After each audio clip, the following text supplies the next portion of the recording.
Hello everyone, good morning, good evening.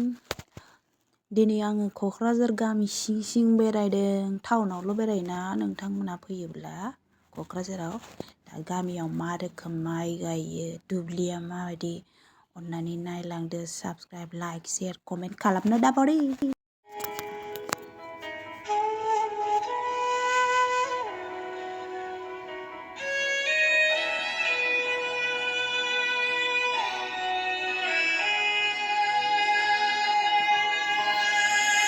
जिउनि मिजिंआ जिसुजों नङाब्ला बेसेन गैया नि गाबनाया।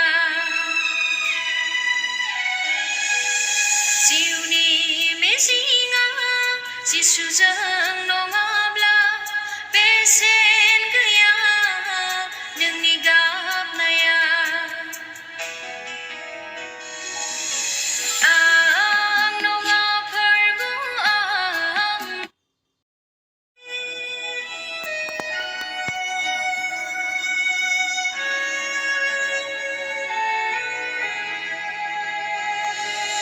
संसारनि दोहौआव गोजावनानै फोरबो आं नोंखौ बावनो हमबाय। संसारनि दोहौआव गोजावनानै फोरबो आं नोंखौ बावनो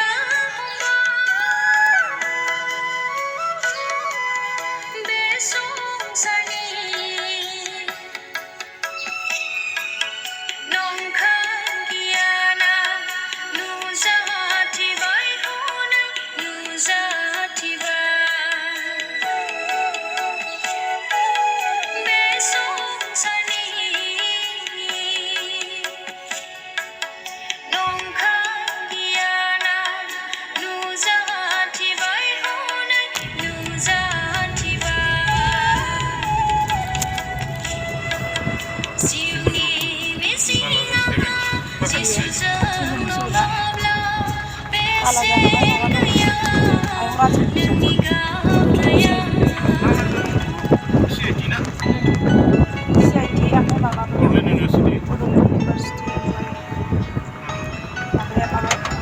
मेडिकेल कलेज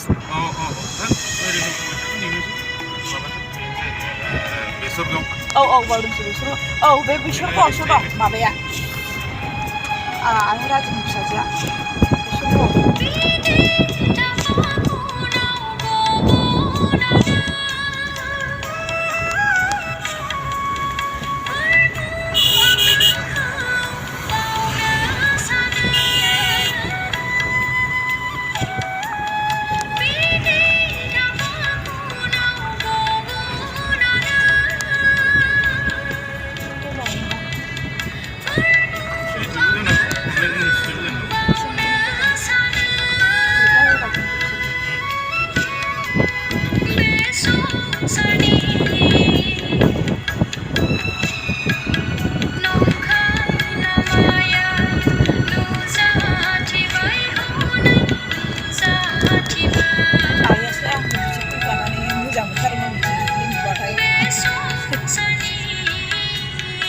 आंनि जुनै मेरला जायगा नुबायना बियो।